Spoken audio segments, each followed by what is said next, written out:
런던의 10월은 언제나 그렇듯 회색빛이었다. 템스강 위로 내리는 가랑비가 창문을 적시고 거리는 우산을 든 사람들로 가득했다.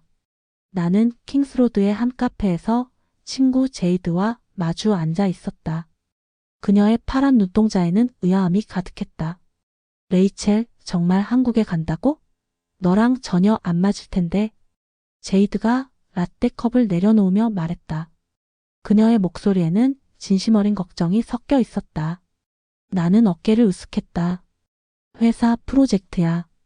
아시아 시장 조사차 가는 거라고. 피할 수도 없고. 그래도 하필 한국이야? 일본이나 싱가포르도 있잖아. 한국은 너무 뒤처져 있지 않나? 아직도 권위주의적이고. 제이드의 말에 나는 고개를 끄덕였다. 사실 나도 비슷한 생각이었다. 25년간 런던에서 자란 내게 아시아는 여전히 느리고 전통적인 공간이었다. 물론 중국의 경제 성장이나 일본의 기술력에 대해서는 들어봤지만 그래도 유럽만큼 선진적이지는 않을 거라고 생각했다. 솔직히 말하면 나는 목소리를 낮췄다. 한국 하면 떠오르는 게 별로 없어. 김치, K-파프, 그리고 분단국가? 제이드가 웃으며 고개를 끄덕였다. 맞아. 그리고 아직도 남녀차별이 심하다며? 여성들이 집에만 있고 사회 진출도 어렵고. 그러게. BBC에서 본 다큐멘터리에서는 정말 보수적인 사회라고 하더라고. 위계질서도 엄격하고. 우리는 그렇게 한국에 대해 이야기를 나눴다. 아니, 정확히는 한국에 대한 우리의 편견을 확인하는 시간이었다. 내 머릿속에는 여전히 아시아 뒤처진 곳이라는 공식이 깊숙이 박혀 있었다. 제이드가 스마트폰을 꺼내 구글 이미지를 검색했다. 와, 한국 서울. 그냥 평범한 도시 같은데? 런던이나 파리처럼 특별할 게 없어 보여. 화면에 나타난 서울의 사진들을 보며 나는 한숨을 쉬었다. 회색빛 건물들, 복잡해 보이는 거리, 그리고 어디서나 볼 수 있을 법한 도시 풍경. 정말 특별할 게 없어 보였다. 일주일만 다녀올 거야. 빨리 끝내고 돌아오고 싶어. 음식도 매울 테고 언어도 통하지 않을 텐데. 제이드가 내 손을 잡았다. 힘내, 레이첼. 그래도 새로운 경험이잖아. 브이로그라도 찍어와. 우리가 얼마나 행복한지 보여주는 용도로. 우리는 서로 웃었다. 그때만 해도 그 웃음이 얼마나 무지하고 오만한 웃음인지 몰랐다. 사실 제일 걱정되는 건 나는 목소리를 더욱 낮췄다. 기대치가 너무 낮아서 실망할 일도 없을 것 같다는 거야. 그냥 무난하게 일 처리하고 올 수 있을 것 같아. 그렇게 나는 한국행 비행기표를 끊었다. 마음속으로는 이미 지루하고 불편한 일주일을 각오하고 있었다. 내가 아는 한국은 한류 열풍과 분단국가 그리고 급속한 산업화로 성장했지만 여전히 서구에 비해 뒤처진 나라였다. 출발 전날 밤 나는 간단한 한국어 앱을 다운받았다. 안녕하세요. 감사합니다. 화장실이 어디예요? 같은 기본 문장들을 암기했다. 그리고 한국에 대한 간단한 정보를 검색해봤다. 대부분의 정보는 관광 가이드북 수준이었고 깊이 있는 사회 문화적 내용은 찾기 어려웠다. 뭐 일주일이면 충분히 파악할 수 있겠지. 내가 얼마나 순진한 생각을 하고 있었는지 그때는 몰랐다. 14시간의 긴 비행 끝에 인천공항에 도착했을 때 나는 여전히 졸려했다. 기내식도 별로였고 좁은 좌석에서 제대로 잠들지도 못했다. 그런데 입국장에 들어서는 순간 잠이 확 깼다. 잠깐 이게 뭐야? 내 앞에는 지금까지 본 적 없는 최첨단 시설이 펼쳐져 있었다. 자동 입국 시스템이 내 얼굴을 스캔하고 있었다. 런던 히드로 공항에서도 본 적 없는 첨단 시스템이었다. 그리고 무엇보다 놀라운 건 그 속도였다. 처음 오신 분이시군요. 여권을 올려놓고 카메라를 보시면 됩니다. 담당 직원이 완벽한 영어로 친절하게 설명해 주었다. 몇 초 만에 입국 심사가 끝났다. 런던에서는 줄 서서 30분씩 기다리는 게 일상인데 이건 정말 놀라웠다. 내 뒤로 줄을 선 다른 승객들도 신속하게 처리되고 있었다. 효율성이 이 정도라고? 공항 로비는 더욱 놀라웠다. 키 160cm 정도의 하얀 로봇이 승객들에게 안내를 하고 있었다. 로봇이 안녕하세요. 무엇을 도와드릴까요? 라고 물어보는 것이었다. 나는 호기심에 다가갔다. 영어로 말해도 되나요? 내가 영어로 묻자 로봇이 즉시 영어로 전환했다. Of course. How can I help you today? 나는 지하철 가는 길을 물어봤고 로봇은 정확한 길 안내는 물론 소요 시간, 요금, 심지어 현재 교통 상황까지 알려주었다. 그리고 즐거운 여행 되세요. 라며 인사까지 했다. 주변을 둘러보니 공항 곳곳에는 미세먼지 실시간 정보가 표시되고 있었다. PM2.53223 보통, PM10, 4053 보통이라는 정보가 실시간으로 업데이트되고 있었다. 그리고 대형 공기청정기들이 조용히 돌아가고 있었다. 환경에 대한 관심이 이 정도구나. 공항 와이파이는 무료였고 접속도 간단했다. 클릭하기만 하면 바로 연결되었다. 속도를 테스트해보니 런던 집에서 쓰는 것보다 빨랐다. 화장실도 놀라웠다. 자동으로 열리는 문, 센서로 작동하는 수도꼭지, 그리고 비데까지. 모든 것이 깨끗하고 체계적이었다.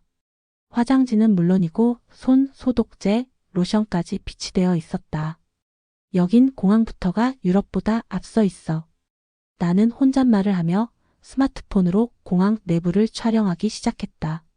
제이드에게 보내줄 영상이었다. 그녀가 믿을까 싶었지만 일단 기록으로 남겨두고 싶었다. 공항철도 표를 사는 것도 간단했다. 터치스크린 자판기에서 영어로 쉽게 구매할 수 있었다. 그리고 놀라운 건 교통카드를 스마트폰에 등록할 수 있다는 점이었다. 정말 모든 게 디지털화되어 있네. 기차에 탑승하며 창밖을 바라봤다. 깔끔하게 정돈된 도시 풍경, 체계적인 도로, 그리고 곳곳에 보이는 디지털 사이니지들. 건물들도 생각보다 현대적이었고 도로도 잘 정비되어 있었다. 이게 정말 내가 상상했던 한국이 맞나? 첫인상에서 이미 영국과는 다른 질서와 기술력에 놀라고 있었다. 그리고 이건 시작에 불과했다. 기차 안에서도 무료 와이파이가 터졌고 각 좌석마다 USB 충전 포트가 있었다. 승무원이 다가와서 물어봤다. 처음 한국 오셨나요? 어디서 오셨어요? 런던에서 왔어요. 아, 영국. 환영합니다. 여행 목적이세요? 그의 영어는 정말 유창했다. 발음도 깔끔하고 자연스러웠다. 출장으로 왔어요. 일주일 정도 있을 예정이에요. 그럼 서울 구경도 많이 하세요. 정말 볼거리가 많아요. 특히 요즘 서울은 많이 변했거든요. 승무원의 말에 나는 고개를 끄덕였다. 하지만 속으로는 여전히 의구심이 있었다. 얼마나 변했을까? 런던만큼 흥미로울까? 서울역에 도착해서 지하철을 타는 순간 나는 또 한 번 놀랐다. 플랫폼 곳곳에 설치된 디지털 안내판에는 실시간으로 열차 도착 시간이 표시되고 있었다. 2분 30초 후 도착, 다음 열차 4분 10초 후라는 안내가 초 단위로 정확히 업데이트되고 있었다. 런던 지하철은 고치라고만 나오는데 나는 중얼거렸다. 그리고 정말 놀라운 건 그 시간이 정확히 맞아떨어진다는 점이었다. 2분 30초가 지나자 정말로 열차가 들어왔다. 이런 정확성은 처음 경험해보는 것이었다. 지하철 내부는 더욱 놀라웠다. 노약자 배려석이 선명하게 구분되어 있었을 뿐만 아니라 임산부를 위한 핑크색 좌석도 따로 있었다. 그리고 아기를 동반한 승객을 위한 별도 공간도 마련되어 있었다. 좌석 옆에는 USB 충전 포트가 있었고 지하철 안에서도 무료 와이파이가 완벽하게 터주다. 런던 지하철에서는 상상할 수 없는 일이었다. 이게 정말 지하철이야? 더 놀라운 건 승객들의 매너였다. 모든 사람이 한쪽으로 서서 급한 사람들이 지나갈 수 있도록 배려하고 있었다. 그리고 전화 통화를 하는 사람도 거의 없었다. 있다 해도 정말 작은 목소리로 했다.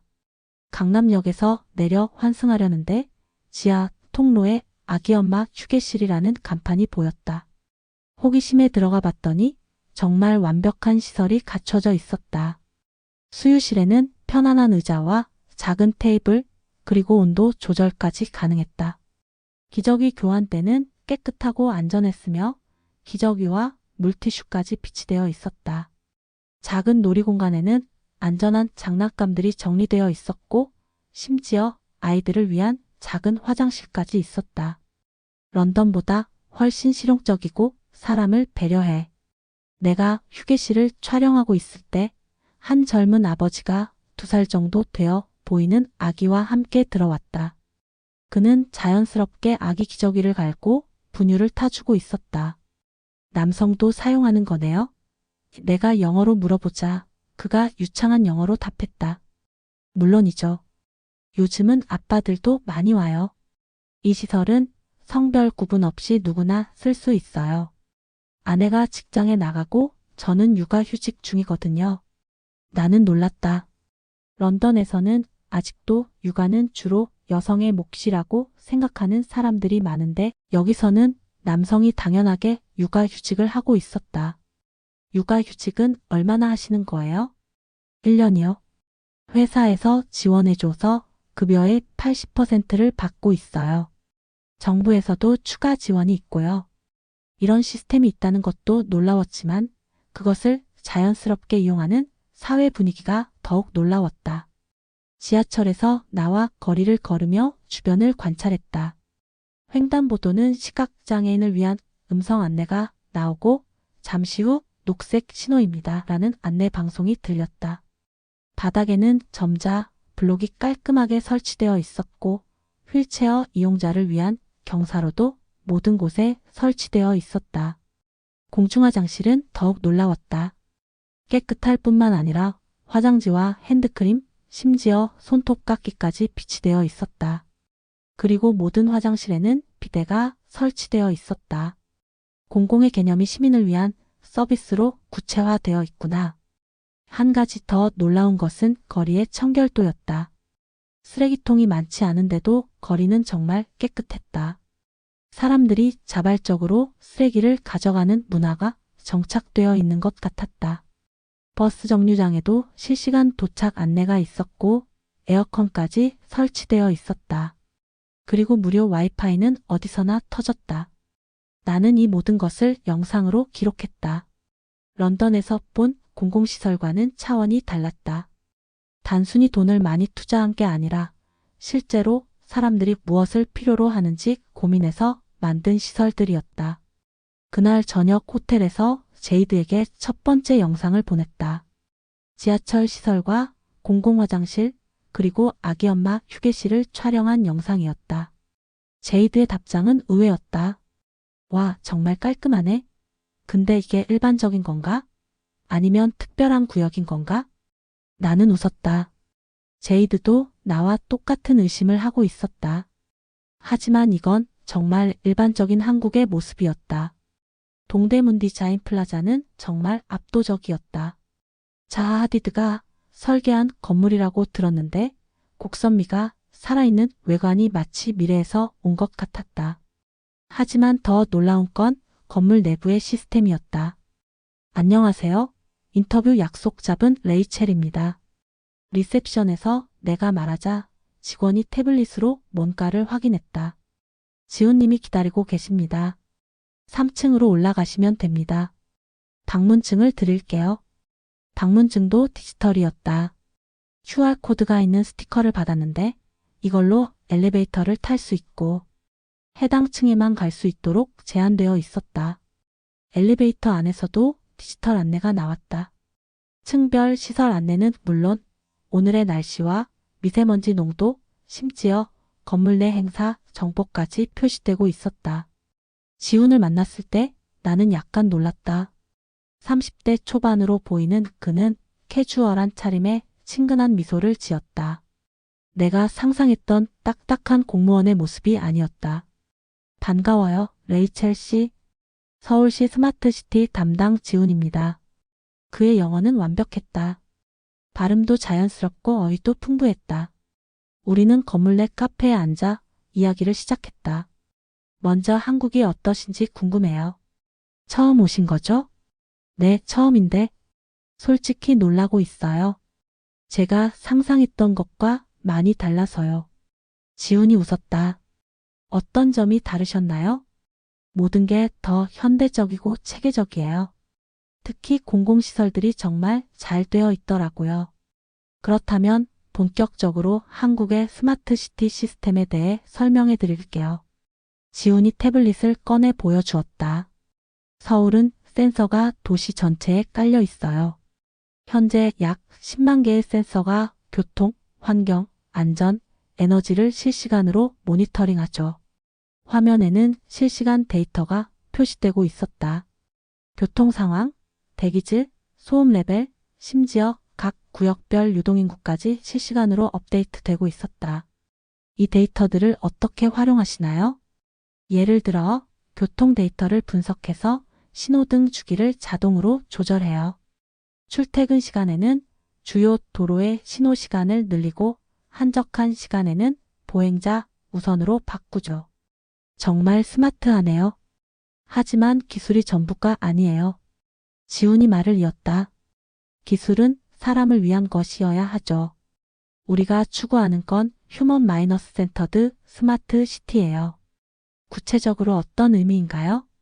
예를 들어 지하철 엘리베이터는 AI가 승객 패턴을 학습해서 출퇴근 시간에는 미리 1층과 지하로 대기해 있어요. 작은 것 같지만 휠체어 이용자나 짐이 많은 분들에게는 큰 도움이 되죠. 나는 감탄했다. 정말 세심하네요. 노인분들을 위한 시스템도 있어요. 복지관에서 며칠 연속 안 오시면 자동으로 안부 전화가 가요. 독거 어르신들의 안전을 확인하는 거죠. 지우는 계속해서 서울의 다양한 스마트 시스템을 설명해 주었다. 아이들 안전을 위한 스쿨존 모니터링 시스템도 있어요. AI 카메라가 어린이 보호구역에서 과속하는 차량을 자동으로 단속하고 아이들이 갑자기 뛰어나올 때는 운전자에게 경고 신호를 보내요. 응급 상황은 어떻게 처리하시나요?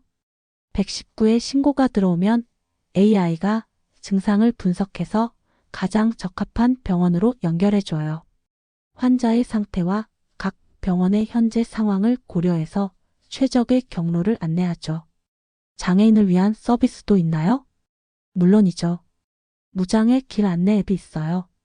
휠체어 이용자가 목적지를 입력하면 계단이 없고 엘리베이터가 있는 최적의 경로를 안내해줘요. 실시간으로 엘리베이터 고장 정보도 반영하고요. 지훈의 설명을 들으며 나는 깊이 감동했다. 단순히 기술을 자랑하는 게 아니라 정말로 시민들의 삶을 개선하기 위한 고민들이 담겨 있었다. 레이첼 씨, 런던의 스마트 시티는 어떤가요? 런던도 스마트 시티를 표방하지만 나는 솔직히 답했다. 대부분 효율성에 치중되어 있어요. 서울처럼 사람을 중심에 두고 생각하는 느낌은 없어요. 기술 자체보다는 그 기술이 누구를 위한 것인지가 더 중요해요. 우리는 항상 이 기술이 시민들의 삶을 정말로 나아지게 하는지 자문해요. 인터뷰가 끝난 후 지훈이 TDP 내부를 안내해 주었다. 전시공간, 회의실, 심지어 휴식공간까지 모든 곳이 스마트 기술과 인간적인 배려가 조화를 이루고 있었다. 이 건물 자체가 스마트 시티의 축소판이에요. 지훈이 설명했다. 에너지 효율성은 물론이고 방문자들의 편의를 위한 다양한 기술들이 적용되어 있어요. 정말로 그랬다. 화장실은 사용자가 들어가면 자동으로 조명과 음악이 켜졌고 공기청정기도 자동으로 작동했다. 하지만 이런 기술들이 전혀 부담스럽지 않았다. 자연스럽고 편안했다. 건물을 나서며 나는 생각했다. 서울의 미래 지향성과 감성의 조화를 직접 느끼고 있었다. 이건 단순한 기술 도시가 아니라 사람을 중심에 둔 진화된 도시였다. 그날 저녁 호텔에서 인터뷰 내용을 정리하며 나는 런던과 서울의 차이를 생각해봤다. 런던도 분명 선진 도시지만 서울의 접근 방식은 달랐다. 기술을 위한 기술이 아니라 사람을 위한 기술이었다. 3일째 되는 날 아침 나는 갑작스런 두드러기로 고생하고 있었다. 전날 저녁에 먹은 해산물에 알레르기 반응이 온 것 같았다. 팔과 목 부위에 빨간 반점들이 올라오고 가려움증이 심했다. 런던에서는 NHS 때문에 응급실에 가도 몇 시간은 기다려야 하는데 여기서는 어떨까 걱정되었다. 호텔 프런트에서 추천해준 병원으로 향했다. 강남의 한 종합병원이었는데 건물 외관부터가 현대적이고 깔끔했다. 병원 입구에서부터 놀라웠다. 키오스크에서 모바일로 진료 등록을 할 수 있었다. 처음 오신 분이시네요. 여권 스캔해 드릴게요. 접수 직원이 친절하게 도와주었다. 여권을 스캔하자 자동으로 외국인 환자 등록이 완료되었다. 그리고 진료과를 선택하고 증상을 간단히 입력했다. 몇 분 안에 등록이 끝났고 내 휴대폰으로 대기번호와 예상 대기시간이 문자로 왔다. 현재 3명 대기 중 예상 대기시간 15분. 진료실 위치 3층 301호. 문자에는 병원 내 약국, 카페, 편의점 위치까지 자세히 안내되어 있었다. 그리고 정말 놀라운 건 그 시간이 거의 정확했다는 점이었다. 대기실도 편안했다. 각 좌석마다 USB 충전 포트가 있었고 무료 와이파이는 당연했다. 공기청정기가 조용히 돌아가고 있었고 실시간 대기 현황을 보여주는 대형 스크린도 있었다. 13분 후에 내 이름이 호출되었다. 정말 정확했다. 의사 선생님은 40대 정도로 보이는 여의사였는데 영어가 정말 유창했다. 안녕하세요. 무슨 일로 오셨나요? 어제 저녁에 해산물을 먹고 알레르기 반응이 온 것 같아요. 언제부터 증상이 시작되었나요? 이전에도 해산물 알레르기가 있으셨나요? 의사는 자세한 병력을 물어봤고 태블릿에 정확히 기록했다. 그리고 알레르기 반응을 꼼꼼히 확인한 후 바로 처방전을 내줬다. 다행히 심한 반응은 아니네요. 항히스타민제와 연고를 처방해 드릴게요. 3일 정도 복용하시면 나아질 거예요. 처방전은 어디서 받나요? 약국은 1층에 있어요. 처방전은 이미 전산으로 전송되었으니까 약국에서 이름만 말씀하시면 됩니다.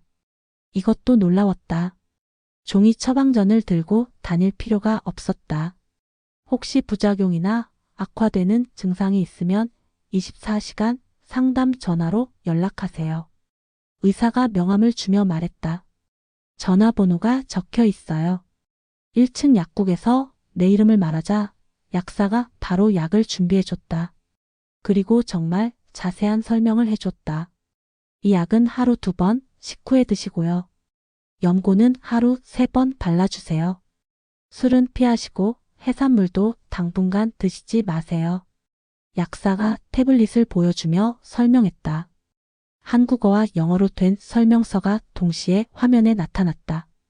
그리고 내 이메일로도 복용법이 전송되었다. 혹시 다른 약과 함께 복용하는 약이 있나요? 비타민 정도요. 비타민은 괜찮아요. 하지만 다른 알레르기 약은 절대 함께 드시면 안 돼요. 결제는 카드로 간단히 끝났고 영수증도 모바일로 받을 수 있었다. 병원에 들어온 지 정확히 28분 만에 모든 게 끝났다. 영국 NHS랑은 완전히 달라. 무너질 틈이 없네. 나는 감탄하며 중얼거렸다. 런던에서는 GP 예약 잡는 것만 2-3주가 걸리는데 여기서는 당일에 진료받고 약까지 받을 수 있었다. 더 놀라운 건 이틀 후 병원에서 안부 전화가 온 것이었다. 안녕하세요. 지난번에 알레르기로 진료받으신 레이첼 님이시죠? 증상은 어떠세요? 간호사가 직접 전화를 걸어 안부를 물어봤다. 많이 나아졌어요. 약도 잘 듣고 있고요. 다행이네요. 약 복용하시면서 이상한 점은 없으셨나요? 어지럽거나 속이 메스꺼운 증상은 없으셨죠? 전혀 없었어요. 그럼 안심이네요. 약은 처방받은 대로 끝까지 드시고 혹시 또 해산물 드실 때는 조금씩만 드세요. 알레르기는 갑자기 심해질 수도 있거든요. 사후 관리까지 완벽했다. 환자를 단순히 고객이 아니라 돌봐야 할 사람으로 보는 느낌이었다. 병원 경험을 계기로 한국의 의료 시스템에 대해 더 자세히 알아봤다. 놀라운 사실들이 많았다. 국민권 강보험으로 모든 국민이 의료 혜택을 받을 수 있고 외국인도 보험에 가입할 수 있었다. 응급실은 24시간 운영되고 대부분의 대형 병원에는 국제진료센터가 있어서 외국인도 편리하게 이용할 수 있었다. 더욱 놀라운 건 의료진의 수준이었다. 대부분의 의사들이 영어로 진료가 가능했고 최신 의료 장비들도 잘 갖춰져 있었다. 이 정도면 의료 선진국이라고 불러도 되겠는데? 그날 저녁 호텔에서 제이드에게 영상 통화를 걸었다. 레이첼 어때? 잘 지내고 있어? 얼굴이 좀 이상해 보이는데? 알레르기 때문에 병원에 갔었어. 그런데 정말 놀라운 경험이었어. 나는 병원에서의 경험을 자세히 설명했다. 신속한 등록 과정, 정확한 대기 시간 안내, 유창한 영어로 진료하는 의사, 디지털화된 처방 시스템, 그리고 사후 관리까지. 제이드의 표정이 점점 의아해졌다. 정말? 그렇게 빨라? NHS보다? 비교할 수준이 아니야. 완전히 다른 차원이었어. 효율성과 친절함이 동시에 있었다고. 그거 혹시 사립병원인 거 아냐? 돈 많이 낸 거 아니야? 아니야, 일반 종합병원이었어. 비용도 생각보다 비싸지 않았고. 제이드가 고개를 갸웃했다. 정말 신기하네. 한국이 그렇게 의료 시스템이 좋은 줄 몰랐어. 그날 밤 나는 일기에 썼다. 한국의 의료 시스템은 단순히 치료하는 게 아니라 환자를 배려하는 시스템이다. 기술과 인간미가 조화를 이루고 있다. 알레르기는 이틀 만에 완전히 나았다. 하지만 한국 의료 시스템에 대한 인상은 오래도록 남을 것 같았다. 4일째 되는 날, 나는 제이드와 다른 런던 친구들과 단체 화상 통화를 했다. 그들에게 지금까지의 한국 경험을 공유하고 싶었다. 참가자는 제이드, 사라, 톰, 그리고 마이클이었다. 모두 내 대학 동창들이었다. 여러분, 정말 믿을 수 없을 거예요. 서울거리 영상부터 보세요. 나는 명동거리에서 찍은 영상을 공유했다. 깔끔한 도로, 체계적인 교통 시스템, 곳곳에 디지털 사이니지들, 그리고 질서, 정연한 인파가 담긴 영상이었다. 와, 정말 깨끗하네. 사라가 감탄했다. 생각보다 현대적이야. 그리고 이건 지하철 시스템이야. 정말 놀라워. 지하철의 실시간 안내 시스템, 깔끔한 시설, 무료 와이파이 등을 보여주는 영상을 공유했다. 톰이 웃으며 말했다. 런던 지하철도 이 정도는 되는데? 그렇게 특별해 보이지 않는데? 톰, 런던 지하철에서 정확한 도착 시간 본 적 있어? 무료 와이파이 써본 적 있어? 그건 아니지만. 그리고 이건 병원 시스템 영상이야. 30분 만에 진료 끝났어. 병원에서의 경험을 자세히 설명하자 제이드가 의심스러운 표정을 지었다. 레이첼, 이거 합성 아니야? 아니면 너 VIP 대우받은 거 아니야? 돈 엄청 낸 거 아니야? 뭔 소리야? 나는 그냥 관광객이었는데 보험도 없었고. 한국이 이렇게 발전했다고? 너 너무 한국에 빠진 거 아니야? 마이클이 웃으며 말했다. 나는 당황했다. 빠진 게 아니라 사실을 말하는 거야. 직접 경험한 거라고. 레이첼, 너 원래 아시아에 편견 없었잖아. 제이드가 걱정스러운 표정으로 말했다. 근데 지금은 너무 극찬하는 것 같아. 마치 한국 홍보대사 같아. 편견이 없었던 게 아니라 편견이 있었던 거야. 그리고 그 편견이 틀렸다는 걸 깨달은 거라고. 사라가 끼어들었다. 근데 레이첼, 너 진짜 한국어도 모르잖아. 며칠 있었다고 그 나라를 다 안다고 할 수 있어? 나는 그 나라를 다 안다고 하는 게 아니야. 내가 가졌던 편견이 틀렸다는 걸 말하는 거야. 친구들은 여전히 의심스러워했다. 심지어 내가 보여준 지하철 영상을 보고도 런던도 이 정도는 되는데? 라고 말하는 친구도 있었다. 톰이 말했다. 레이첼, 너 혹시 한국 정부에서 스폰서 받은 거 아냐? 요즘 한국 이미지 메이킹에 돈 많이 쓴다며? 정말 황당하네. 내가 왜 거짓말을 해? 마이클이 조금 더 신중하게 말했다. 거짓말이라는 게 아니라 너무 호의적으로 보는 것 같다는 거야. 여행 중에는 다 좋아 보이잖아. 이건 여행이 아니라 출장이야. 그리고 나는 원래 한국에 기대를 안 했었다고. 화상통화가 길어질수록 분위기는 더욱 어색해졌다. 친구들은 내 경험담을 진지하게 받아들이지 않았고 오히려 내가 과장하고 있다고 생각하는 것 같았다. 제이드가 마지막으로 말했다. 레이첼, 우리가 의심하는 건 한국이 나쁘다는 게 아니야. 그냥 너가 너무 갑자기 바뀐 것 같아서. 며칠 전까지만 해도 한국에 대해 별 기대 안 한다고 했잖아. 그러니까 그게 편견이었다는 거잖아. 화상통화를 끝내고 나서 나는 깊은 좌절감을 느꼈다. 내가 직접 경험한 것들을 가장 가까운 친구들이 믿지 않는다니? 아니, 믿고 싶어 하지 않는다는 표현이 더 정확할 것 같았다. 침대에 누워 천장을 바라보며 생각했다. 친구들의 반응이 바로 내가 한국에 오기 전의 모습이었다. 객관적인 사실조차 받아들이지 않는 편견의 벽. 나도 그 벽 안에 갇혀 있었던 거였다. 편견이라는 게 이렇게 무서운 거구나. 더 생각해보니 친구들의 반응이 이해되기도 했다. 나 역시 누군가가 아프리카가 생각보다 발전되어 있어라고 말한다면 의심부터 했을 것이다. 서구 중심적 사고에 너무 길들여져 있었던 것이다. 그날 밤 혼자 한강을 걸으며 생각을 정리했다.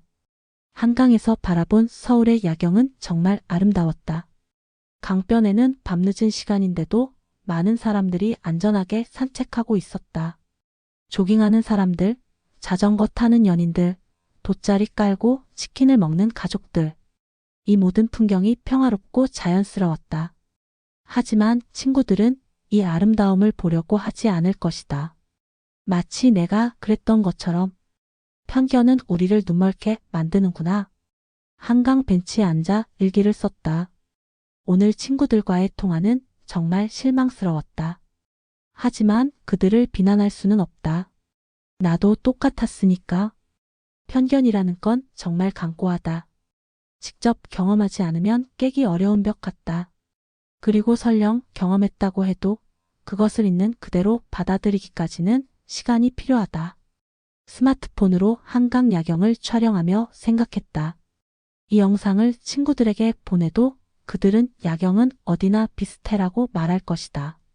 중요한 건 야경의 아름다움이 아니라 밤늦은 시간에도 안전하게 시민들이 여가를 즐길 수 있는 사회라는 점인데, 그때 옆 벤치에 앉은 할머니가 나에게 말을 걸었다. 외국분이세요? 밤에 혼자 나와도 안전해서 좋죠? 네, 영국에서 왔어요.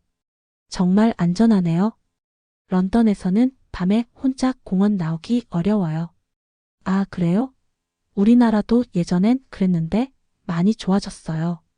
요즘 젊은 사람들이 밤늦게까지 운동하고 놀러 나와도 안전하거든요. 할머니의 말을 들으며 나는 깨달았다. 한국도 하루아침에 이렇게 된 게 아니었다. 수많은 노력과 시간이 필요했을 것이다. 그리고 그 변화를 인정하지 않으려는 시각이 바로 편견이었다. 5일째, 나는 강남 지역을 본격적으로 탐험하기로 했다. 서울의 가장 현대적인 면모를 보고 싶었고, 동시에 그 속에서 사람들이 어떻게 살아가는지 관찰하고 싶었다. 지하철 2호선 삼성역에서 내리자마자 놀랐다. 지하 통로부터가 거대한 쇼핑몰이었다. 코엑스몰로 이어지는 지하 상가는 길을 잃을 정도로 넓었다. 하지만 단순히 넓기만 한 게 아니라 체계적으로 잘 설계되어 있었다. 여기가 정말 지하야? 천장이 높고 자연광이 들어오는 구조로 되어 있어서 지하라는 느낌이 전혀 들지 않았다. 런던의 지하 상가와는 차원이 달랐다. 그리고 모든 상점들이 깔끔하고 현대적이었다. 지하 상가를 걸으며 관찰한 것은 사람들의 모습이었다.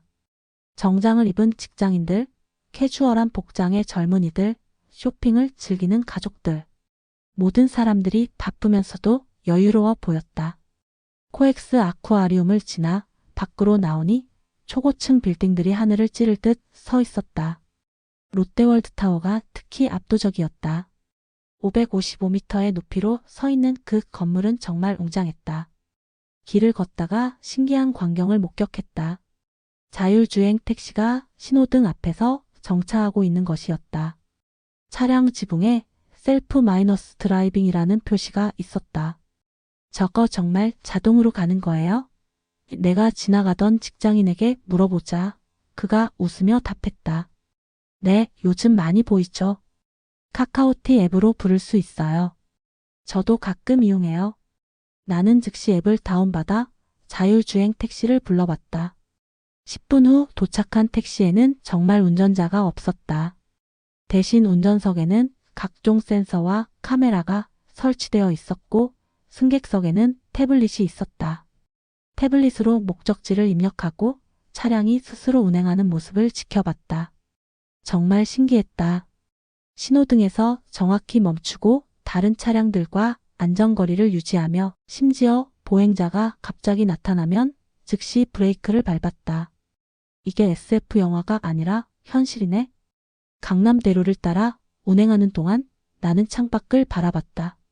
스마트 횡단보도에서는 LED 바닥 신호등이 깜빡이고 있었다. 스마트폰을 보며 걷는 사람들을 위한 배려였다. 심지어 횡단보도에서 대기 중인 사람의 수를 감지해서 신호 시간을 자동으로 조절하는 시스템도 있었다. 청담동에 도착해서 걸어보니 고급스러운 브랜드 매장들과 세련된 카페들이 즐비했다. 하지만 삭막하지 않았다. 거리 곳곳에 작은 공원과 휴식 공간이 있었고 나무들도 잘 가꿔져 있었다. 한 카페에 들어가 커피를 주문했다. 바리스타가 완벽한 영어로 주문을 받았고 커피도 정말 맛있었다. 가격도 런던과 비슷한 수준이었다. 강남이 부촌이라고 들었는데 생각보다 접근하기 쉽네. 카페에서 주변을 관찰하니 다양한 연령대의 사람들이 자연스럽게 어울리고 있었다. 비즈니스 미팅을 하는 직장인들, 공부하는 학생들, 친구들과 수다를 떠는 주부들. 모두가 편안해 보였다. 오후에는 한강공원으로 향했다. 지하철 뚝섬 유원 지역에서 내려 한강으로 걸어가는 길도 잘 정비되어 있었다. 표지판도 명확했고 엘리베이터와 에스컬레이터도 곳곳에 설치되어 있어서 접근성이 좋았다. 한강에 도착하자마자 나는 감탄했다. 강변을 따라 조성된 자전거 길은 수십 킬로미터에 걸쳐 이어져 있었다. 자전거 전용 도로와 보행자 도로가 명확히 구분되어 있었고 중간중간 휴게소와 편의시설들도 잘 갖춰져 있었다. 여긴 빠르지만 차갑지 않고 경쟁적이지만 다정해. 한강에는 정말 다양한 사람들이 있었다. 자전거를 타는 사람들, 조깅을 하는 사람들, 돗자리를 깔고 치킨을 먹는 가족들, 피크닉을 즐기는 연인들. 모든 사람들이 자신만의 방식으로 여가를 즐기고 있었다. 특히 인상적이었던 건 세대 간의 조화였다. 할아버지가 손자와 함께 자전거를 타고 20대 커플이 할머니들과 함께 어울려 앉아있는 모습도 볼 수 있었다. 자전거 대여소에서 자전거를 빌렸다. 앱으로 간단히 대여할 수 있었고 곳곳에 반납소가 있어서 편리했다. 한강을 따라 자전거를 타며 서울의 또 다른 면모를 경험했다. 강변에서 바라본 서울의 스카이라인은 정말 인상적이었다. 현대적인 빌딩들이 조화롭게 배치되어 있었고 강과 도시가 자연스럽게 어우러져 있었다. 노들섬에도 들러봤다. 한강 중간에 있는 작은 섬이 문화공간으로 변신한 곳이었다. 음악 공연장, 전시관, 카페 등이 있었고 사람들은 가족, 연인, 친구들과 함께 시간을 보내고 있었다. 도시와 자연이 이렇게 조화롭게 공존할 수 있구나. 노들섬의 한 벤치에 앉아 주변을 바라보며 생각했다. 런던의 템스강도 아름답지만 한강은 다른 매력이 있었다. 시민들의 삶과 더 밀접하게 연결되어 있었고 누구나 쉽게 접근할 수 있었다. 한 가족의 아이들과 함께 피크닉을 하고 있는 모습을 보며 나는 미소 지었다. 아빠는 아이와 함께 연을 날리고 있었고 엄마는 돗자리에 앉아 도시락을 준비하고 있었다. 그리고 할머니는 아기를 안고 강바람을 맞으며 평화로워 보였다. 이 도시는 단순히 빠르기만 한 게 아니라 사람들이 살아가기에 좋은 도시구나. 밤이 되자 한강의 분위기는 또 달라졌다. 야경이 아름다웠고 사람들은 늦은 시간까지 안전하게 산책하고 있었다. 여성 혼자서도 밤늦게 조깅하는 모습을 볼 수 있었다. 런던에서는 상상할 수 없는 일이었다. 정말 안전한 도시구나. 밤 10시가 넘었는데도 한강에는 많은 사람들이 있었다. 야간 조깅을 하는 사람들, 데이트를 즐기는 연인들, 친구들과 치킨을 먹으며 맥주를 마시는 젊은이들. 모든 풍경이 평화롭고 자연스러웠다. 한강에서 마지막으로 서울의 야경을 바라보며 나는 깨달았다. 이 도시는 경쟁과 협력, 현대화, 전통, 효율성과 여유로움이 조화를 이루고 있었다. 그리고 그 중심에는 항상 사람이 있었다. 챕터 8. 다양성을 포용하는 사회. 6일째, 나는 서울의 다문화 지역인 이태원과 동대문을 방문했다. 내가 가지고 있던 보수적인 동아시아라는 편견이 얼마나 틀렸는지 확인하고 싶었다.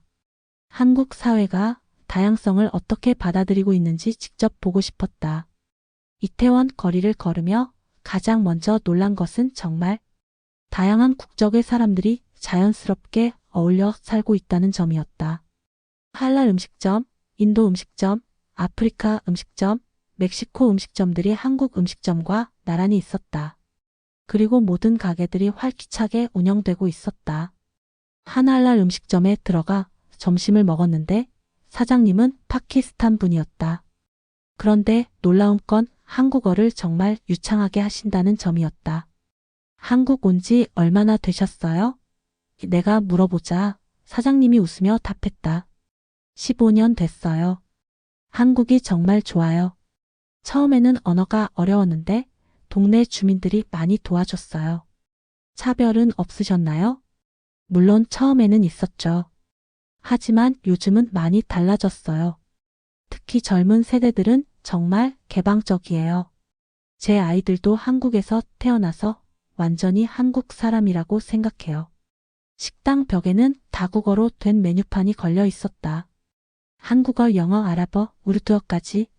그리고 놀라운 건 QR코드를 찍으면 실시간 번역이 되는 시스템이었다. 이거 정부에서 지원해 주는 거예요? 내가 물어보자 사장님이 고개를 끄덕였다. 네, 다문화 지원센터에서 번역 시스템이랑 한국어 교육도 도와줘요. 아이들 교육 지원도 있고 창업 지원 프로그램도 있어요. 아이들은 어떤 교육을 받나요? 큰 아이는 국제학교 다니고 작은 아이는 일반 초등학교 다녀요. 둘 다 한국어, 영어, 우르투어를 할 수 있어요. 한국 친구들도 많고요. 점심을 먹고 나와서 이태원 거리를 더 둘러봤다. 국제학교 앞에서는 다양한 국적의 아이들이 함께 뛰어놀고 있었다. 한국 아이, 미국 아이, 인도 아이들이 한국어와 영어를 섞어가며 대화하는 모습이 정말 자연스러웠다. 엄마, 나 오늘 수학시험 100점 맞았어. 한 혼혈 아이가 한국어로 엄마에게 말했다. 정말? 잘했네. 그럼 오늘 저녁에 내가 좋아하는 치킨 시켜줄게. 엄마가 영어로 답했다. 두 언어를 자연스럽게 섞어 사용하는 모습이 정말 인상적이었다. 동대문으로 이동해서는 또 다른 놀라운 광경을 목격했다. 지하철역에서 한 젊은 아빠가 유모차를 끌고 아기를 돌보고 있었는데 주변 사람들이 자연스럽게 도와주고 있었다. 계단 올라가시나요? 제가 도와드릴게요. 한 학생이 유모차를 들어주었다. 고맙습니다. 요즘 사람들이 정말 친절해요. 아빠가 고마워했다. 요즘 아빠들 정말 많이 바뀌었어요. 옆에 있던 할머니가 내게 말을 걸었다. 어떻게 바뀌었나요? 예전에는 남자들이 아기 안 봤는데 이제는 당연한 일이 됐죠. 우리 손자도 사위가 더 잘 봐요. 기저귀 갈고 밥 먹이고 목욕시키고 딸보다 더 잘해요. 지하철 안에서 한 젊은 아빠가 아기에게 분유를 먹이는 모습을 봤다.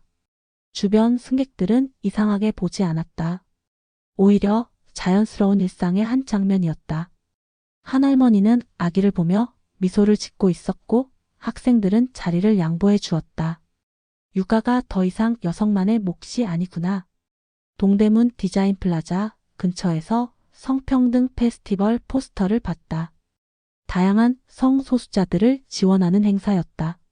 그리고 놀라운 건 이런 행사가 공공장소에서 당당하게 열린다는 점이었다.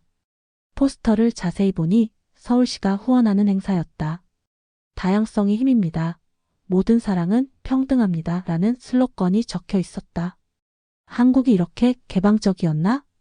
내가 가지고 있던 편견이 또 한 번 무너졌다. 보수적이고 폐쇄적일 거라고 생각했던 한국 사회가 실제로는 다양성을 인정하고 포용하려고 노력하고 있었다. 한 카페에서 커피를 마시며 주변을 관찰했다. 한 테이블에서는 한국 여학생과 외국인 남학생이 데이트를 하고 있었고 다른 테이블에서는 다국적 친구들이 한국어를 배우며 대화하고 있었다. 오빠, 이거 한국어로 뭐라고 해요? 중국인으로 보이는 여학생이 물어봤다. 아, 그거? 감사합니다 라고 해요. 감-4 마이너스 합 마이너스니 마이너스다. 한국인 남학생이 천천히 발음해줬다. 감사합니다. 여학생이 따라하자 테이블에 있던 모든 사람들이 박수를 쳤다. 이런 모습이 전혀 어색하지 않았다. 서로 다른 문화와 언어를 가진 사람들이 자연스럽게 어울리고 있었다. 저녁에는 홍대에 갔다. 젊은이들의 거리라고 해서 가봤는데 정말 에너지가 넘쳤다. 버스킹 공연을 하는 사람들, 그걸 구경하는 사람들, 다양한 국적의 젊은이들이 함께 어울리고 있었다. 한 버스킹 공연에서는 한국인 가수가 영어 노래를 부르고 있었고 관객 중에는 외국인들이 한국어로 응원을 하고 있었다. 언어와 국적을 초월한 소통이 이루어지고 있었다. 이건 진짜 진화된 사회다. 외형이 아니라 가치가 바뀌었어. 홍대 거리를 걸으며 나는 깨달았다. 한국 사회가 빠르게 변화하고 있었다. 전통적인 가치를 버리는 게 아니라 새로운 가치들을 포용하면서 발전하고 있었다. 한 클럽 앞에서는 다양한 국적의 젊은이들이 줄을 서 있었다. 한국인, 외국인 구분 없이 모두 함께 어울리고 있었다. 한국 와서 어때? 줄에서 만난 독일인 학생이 물어봤다. 정말 놀라워요. 생각했던 것과 완전히 달라요. 맞아요. 저도 처음에는 보수적일 거라고 생각했는데 오히려 독일보다 개방적인 면이 많아요. 그날 밤 호텔에서 나는 오랫동안 생각했다. 내가 한국에 대해 가지고 있던 편견들, 남녀 차별이 심하다, 외국인에게 배타적이다, 보수적이다, 위계 질서가 엄격하다.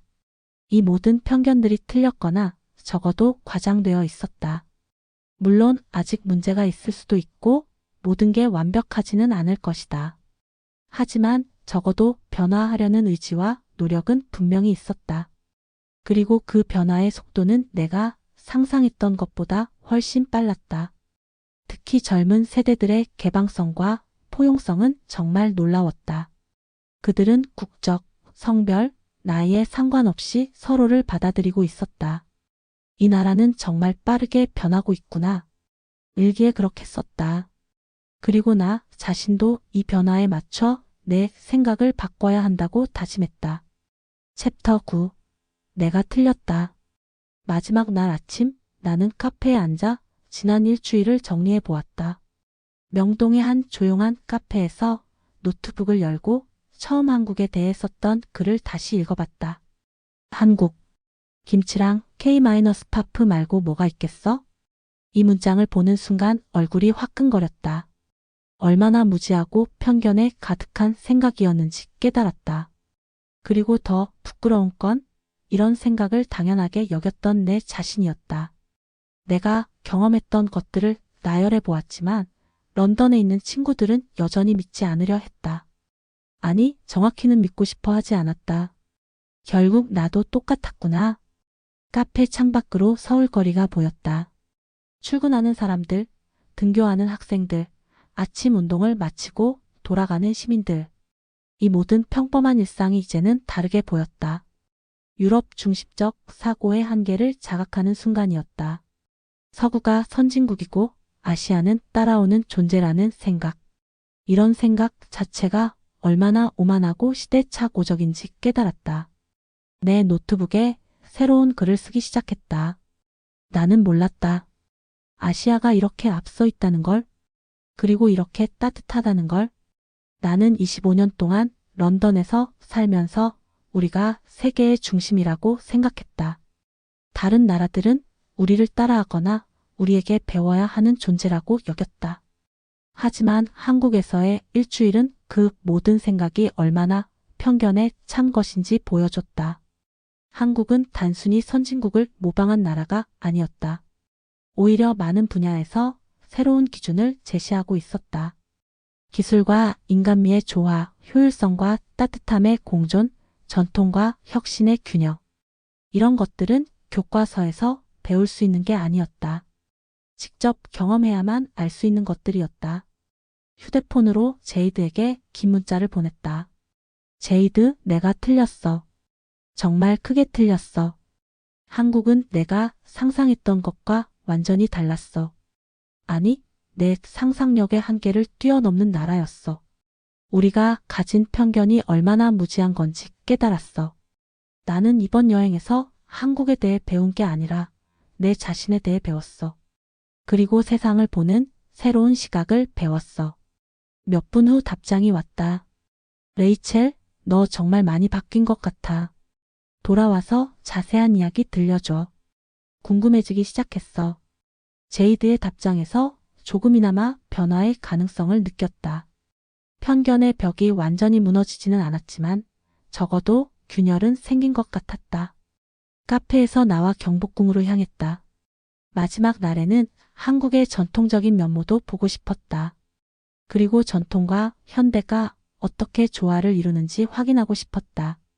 경복궁 안에서 전통 복장을 입은 관광객들과 현대적인 스마트폰으로 사진을 찍는 사람들이 공존하는 모습을 봤다. 궁궐 뒤로 보이는 현대적인 빌딩들. 이 모든 게 어색하지 않고 자연스러웠다. 과거를 부정하지 않으면서도 미래로 나아가는구나. 근정전 앞에서 한 할아버지가 손자에게 한국의 역사를 설명하고 있었다. 그런데 손자는 태블릿으로 궁궐에 대한 추가 정보를 찾아보고 있었다. 전통적인 교육과 현대적인 학습 방법이 조화를 이루고 있었다. 할아버지, 이 궁궐이 언제 지어진 거예요? 1395년에 지어졌단다. 조선 왕조 600년의 역사가 시작된 곳이지. 와, 600년이나 됐어요? 그럼 엄청 오래된 거네요. 그렇지. 하지만 이 궁궐이 옛날 그대로 남아있는 건 아니야. 일제강점기와 한국전쟁을 거치면서 많이 파괴되었다가 우리가 다시 복원한 거란다. 그럼 새로 지은 거예요? 새로 지었지만 옛날 방식 그대로 지었어. 전통을 지키면서도 새롭게 만드는 거지. 할아버지와 손자의 대화를 들으며 나는 깨달았다. 한국이라는 나라 자체가 그런 방식으로 발전해 온 것 같았다. 전통을 버리지 않으면서도 끊임없이 새로운 것을 받아들이고 과거를 존중하면서도 미래를 향해 나아가는 나라. 경복궁을 나오며 나는 마지막 성찰의 시간을 가졌다. 기준을 바꾸는데 이렇게 긴 시간이 걸릴 줄 몰랐다. 25년간 쌓인 편견을 일주일 만에 완전히 깨뜨린다는 건 쉬운 일이 아니었다. 하지만 적어도 시작은 할 수 있었다. 그리고 그 시작이 가장 중요한 것 같았다. 스스로에게 솔직해지며 성장의 순간을 맞이하고 있었다. 편견이라는 것이 얼마나 위험한지, 그리고 열린 마음이 얼마나 중요한지 깨달았다. 그날 저녁 나는 마지막 브이로그를 촬영했다. 여러분, 솔직히 고백하겠습니다. 저는 한국에 대해 정말 많은 편견을 가지고 있었어요. 그리고 그 편견들이 모두 틀렸다는 걸 깨달았습니다. 이 일주일은 제게 정말 큰 변화를 가져다 줬어요.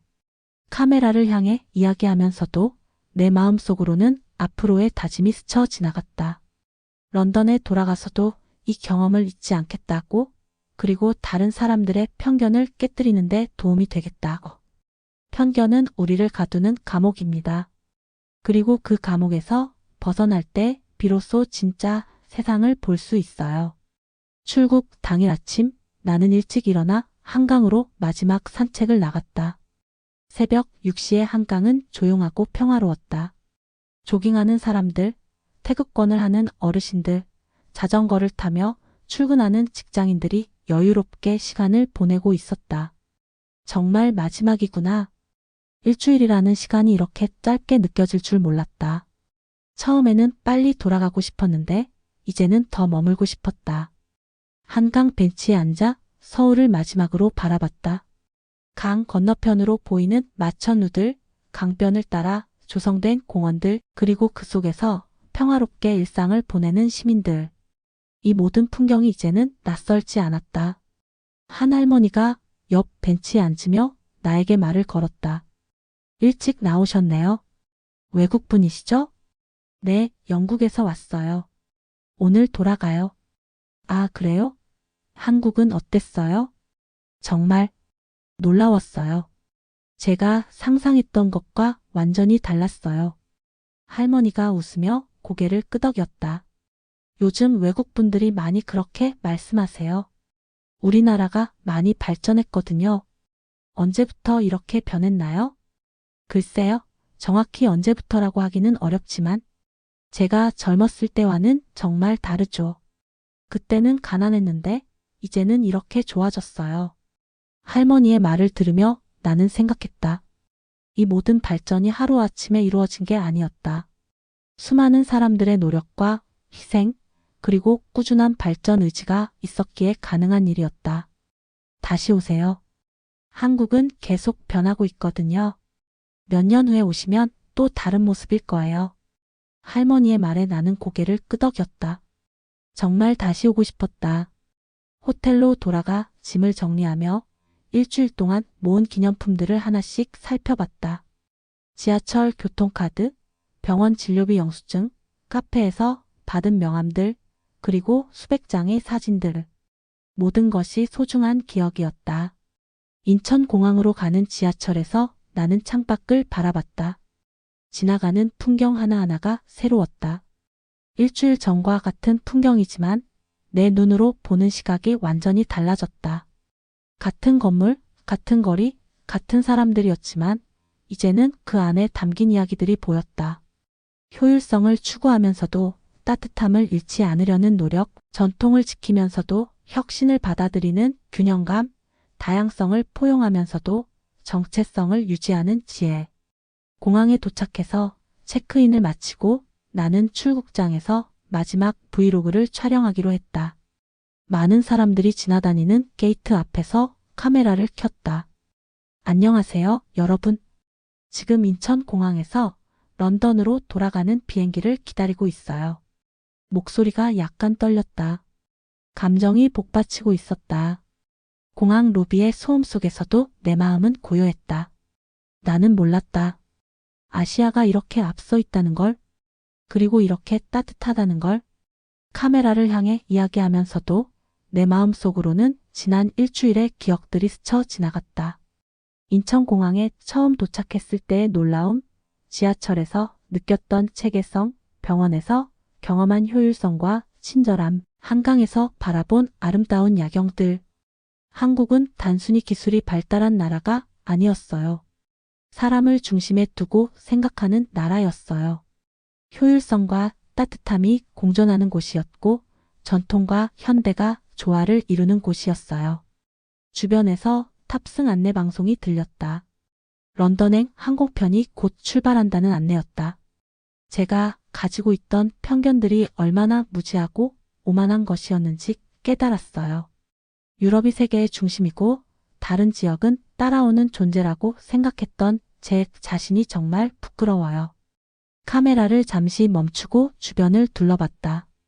인천공항의 깔끔한 시설들, 친절한 직원들, 체계적인 시스템들.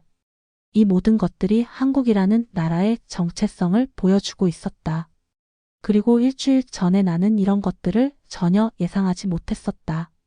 이번 여행에서 가장 큰 깨달음은 편견이라는 게 얼마나 위험한지 알게 된 거예요. 편견은 우리의 시야를 가리고 새로운 경험을 막고 성장을 방해해요. 탑승 게이트로 이동하며 카메라를 계속 돌렸다. 여러분도 편견 없이 세상을 바라보셨으면 좋겠어요.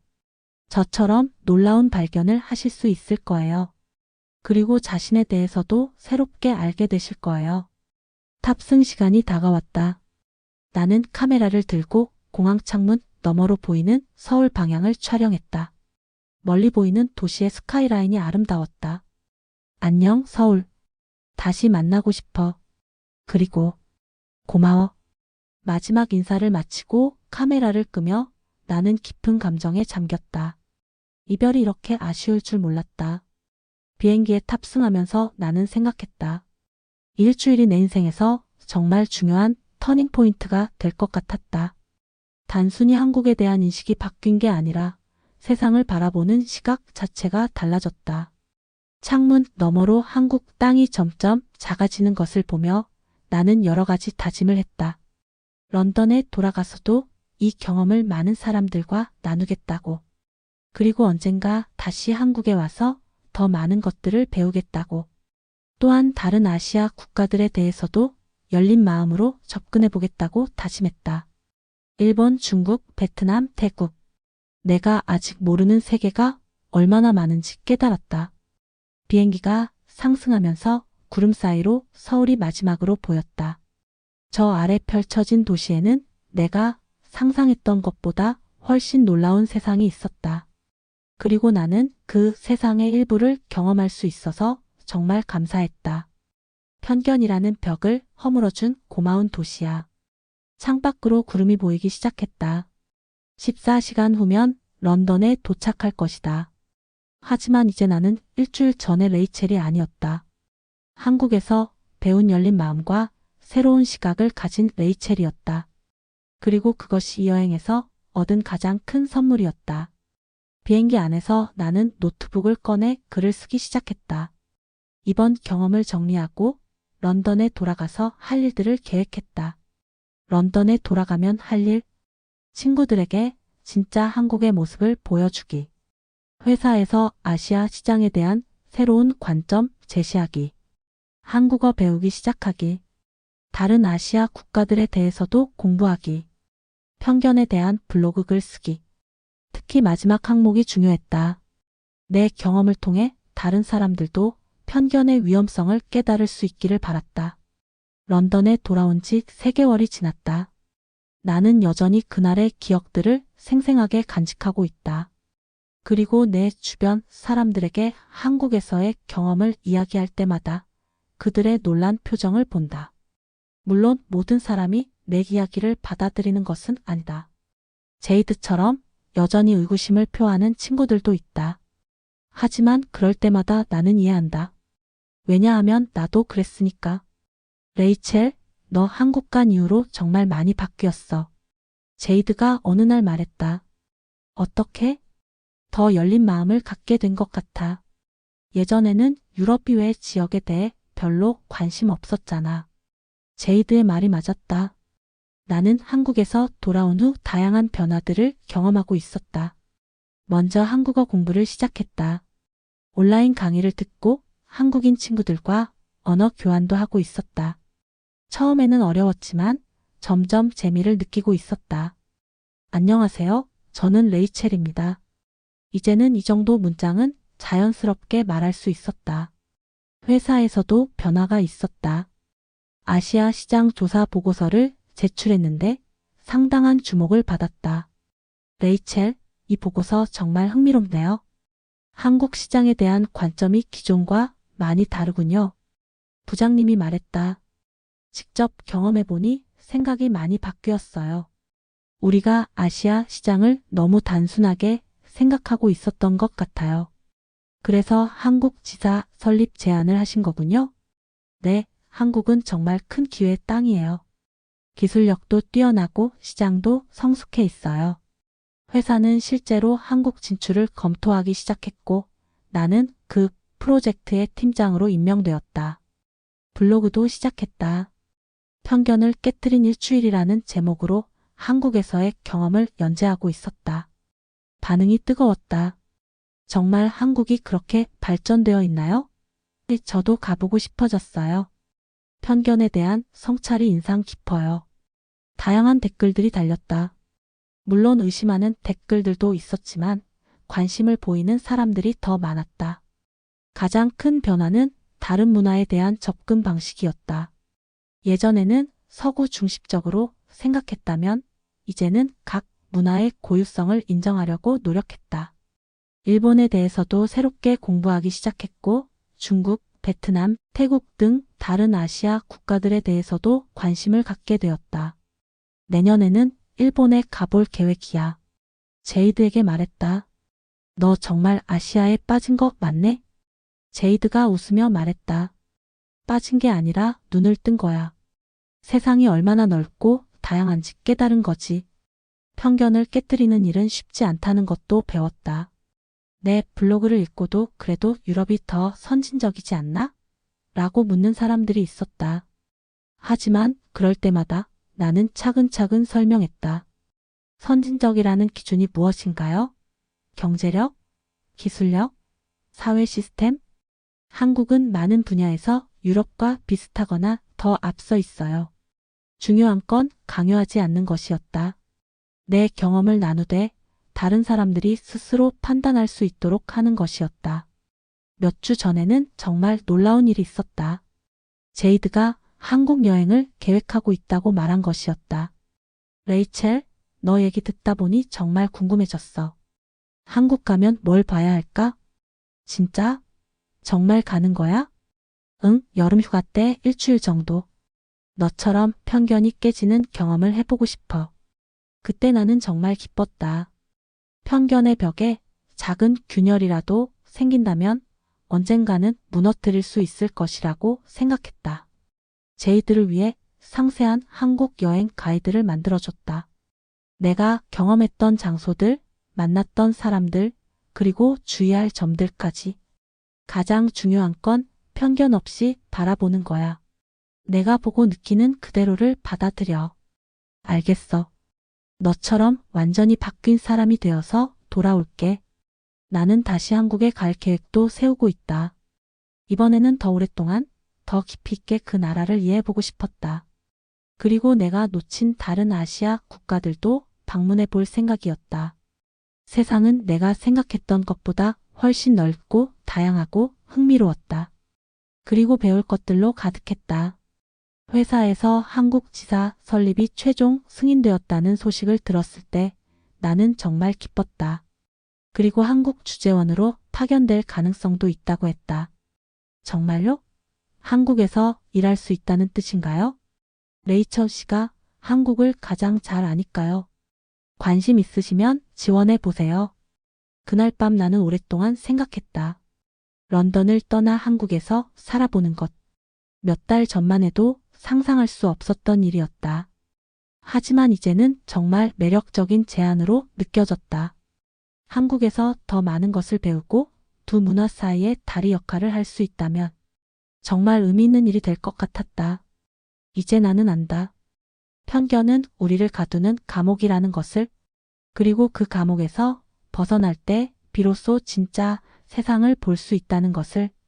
한국에서의 일주일은 내 인생을 바꿨다. 그리고 앞으로도 계속 변화해 나갈 것이다. 더 넓은 세상을, 더 다양한 문화를, 더 많은 사람들을 만나기 위해. 창밖으로 런던의 회색 하늘이 보였다. 하지만 이제 그 회색도 다르게 보였다. 세상에는 수많은 색깔들이 있고 각각이 모두 아름답다는 것을 알게 되었으니까. 내 책상 위에는 한국에서 가져온 작은 태극기 배지가 놓여 있다. 매일 그것을 보며 나는 다짐한다. 편견 없는 시각으로 세상을 바라보자고. 그리고 다른 사람들도 그럴 수 있도록 도와주자고. 나는 몰랐다. 하지만 이제는 안다. 그것이 내 이야기의 진짜 결론이다.